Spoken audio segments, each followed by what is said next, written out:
Hey everyone, so back in chapter 951, it was established that Big Mom is missing 3 races from her crew. At the time, the only confirmed race that we knew that she was missing was the Giants, for obvious reasons. However, with the recent run of chapters, we now know that the final 2 races that Big Mom was missing were first, the Lunarians, King's mysterious race that has supposedly vanished, and second, the Oni race. We had seen a trend for lots of characters to have unexplained horns before, but it was only with chapter 1025 that the existence of a race known as the Onis was confirmed, meaning that these characters with horns were not just some weird, unexplained offshoot of humans or giants. And even though it's not yet 100% confirmed, for the sake of this video, I am going to assume that horned characters we have seen so far are Onis, meaning for instance all the Tobi Roppo are Onis in this case. However, it is interesting to me that the Oni tribe seems to be distinct from the race of ancient giants, the gigantic horned monsters like Ors and the Numbers. Yet at the same time, Oda does seem to be grouping these 2 races, the Oni tribe and the ancient giants, together in a sense. After all, Oda has Kaido and his crew of Onis living in the skull of an absolutely gigantic ancient giant. Oda added 10 artificial ancient giants to Kaido's crew. Even just going back to the first arc that we saw an ancient giant, Ors in Thriller Bark, he was being resurrected by an Oni, Moria. Again, for the sake of this video, I'm assuming Moria is an Oni. Apologies if I turn out to be wrong later, but he really does seem like the same race as Kaido. So, point being, at the very least, Oda likes grouping the 2 races together. Maybe just for the aesthetic similarities, but maybe it's something more. So with this video, to get to the bottom of it, I am going to examine the 3 most mysterious races in the One Piece world: the Lunarians, the Three-Eyed Tribe, and the Onis, to try and get to the bottom of it.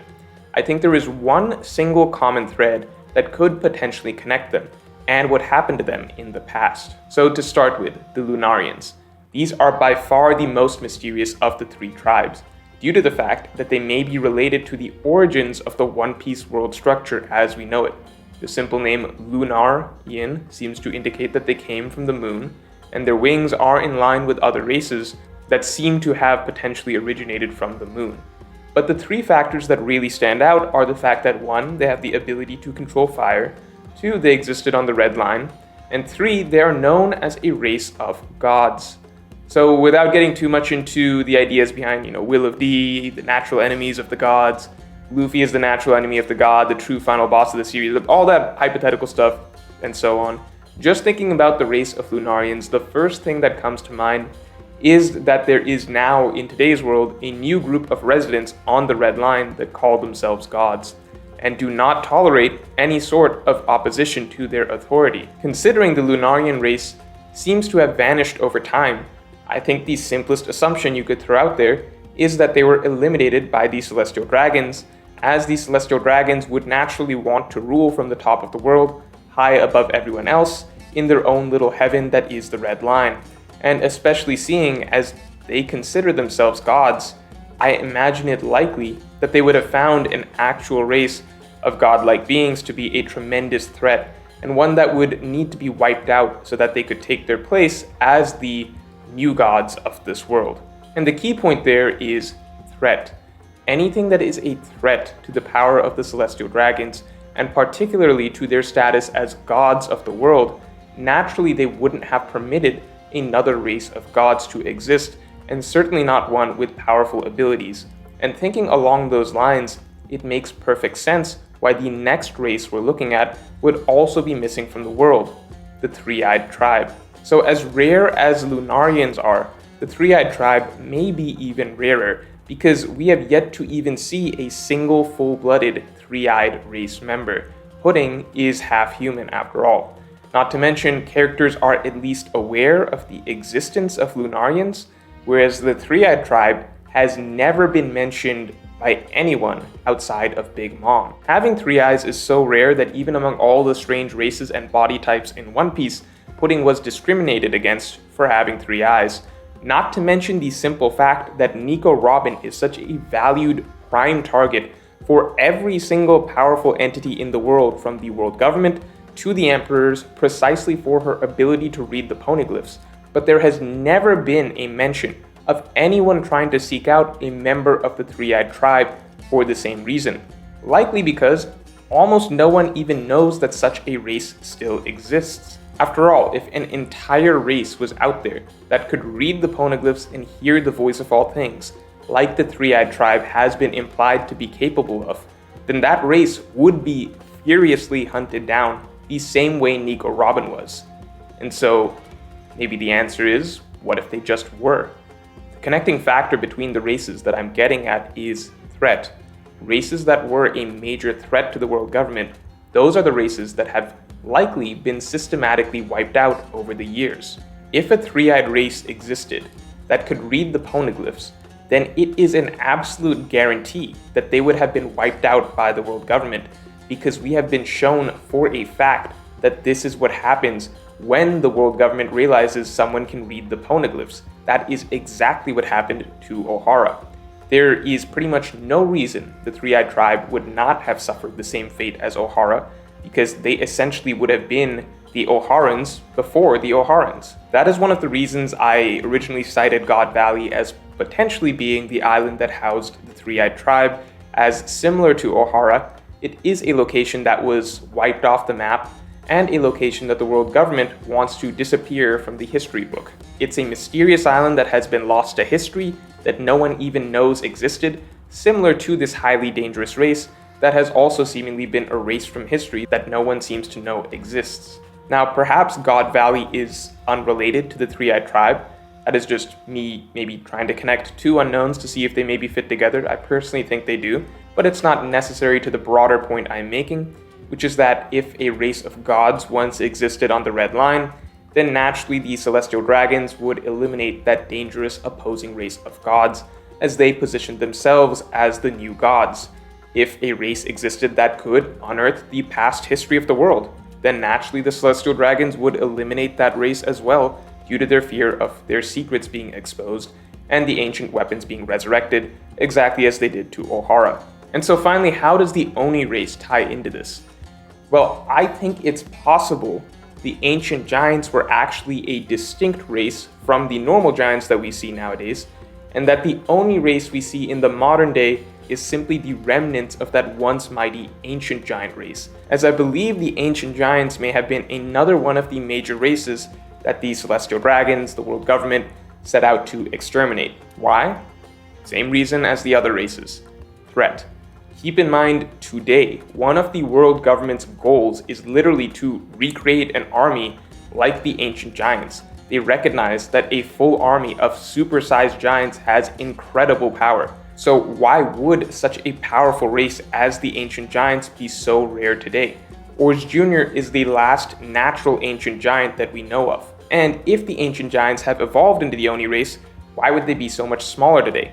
I mean, if this is all the same race, that seems kind of weird, since on one end of the spectrum you have characters like Ulti and Page 1, who are larger than normal humans, but not that huge by One Piece standards. Then of course you have characters far, far bigger than normal humans like Kaido and Moria, and then we have figures like Ors and Ors Jr., who are actual legitimate ancient giants, far bigger than actual giants, and then you get to whatever the Onigashima itself was, which seems to be the big daddy of all ancient giants that thankfully died a long, long time ago. Now, I'm not saying that all Onis were once the size of Onigashima. After all, from Marco's cryptic comment, it sounds as though Onigashima was once known as something else.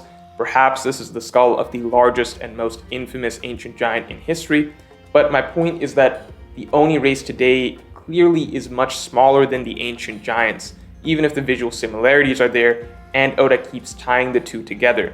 So a possible explanation on my end, though this may be a reach, is simply that perhaps when the celestial dragons took power, they saw a natural threat in the ancient giants. And over the centuries, these ancient giants were slowly and deliberately killed off by the world government.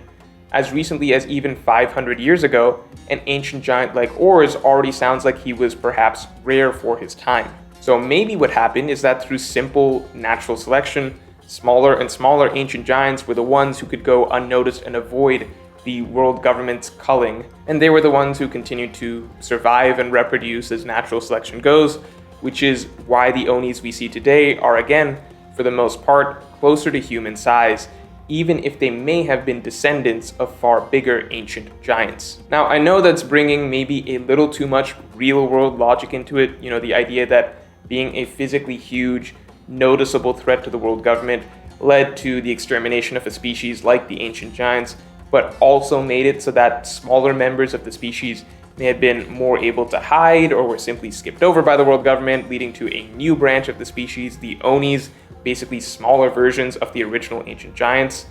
However, I just think it's interesting how Oda does seem to regularly couple the Onis and the ancient giants together, and I think it's interesting that a race as powerful as the ancient giants simply died out. Even if the Onis are not simply evolved descendants of the ancient giants, which I admit is heavy speculation, but I think interesting nonetheless, I do maintain that it's very likely that the ancient giants were victims of the world government over time. Because again, taking a step back, three rarest and most mysterious races in One Piece, the Lunarians, the Three-Eyed Tribe, and the Ancient Giants all seem to have a common thread, which is that they each would have posed some sort of unique threat to the world government. The Lunarians were supposedly a race of gods that lived on top of the Red Line. Naturally, they would need to be eliminated first so that the Celestial Dragons could position themselves as the true race of gods that live on top of the world. The Three-Eyed Tribe were a threat because they could read the poneglyphs, which is the Celestial Dragon's biggest fear, that individuals would find out the true history, as well as the nature of the ancient weapons. And so they were eliminated as well. And finally, the Ancient Giants, by far the most physically powerful race that has ever existed in the One Piece world, a race that the world government itself has been trying to manufacture due to the overwhelming military strength it would provide. And so naturally, the original race may have been one of the Celestial Dragon's priorities to hunt down over the centuries to get rid of that threat. Keep in mind, the Celestial Dragons themselves have explicitly made clear that great cleansings are acts that they regularly seem to carry out whenever they feel there is a growing threat to their power. So Ohara was likely small potatoes. In the past, their cleansings could have involved entire races and civilizations. It is also no mistake that Oda is confirming the existence of these three races, the Lunarians, the Three-Eyed Tribe, and the Oni Tribe / Ancient Giants, all in the same saga, the Versus 4 Emperors saga.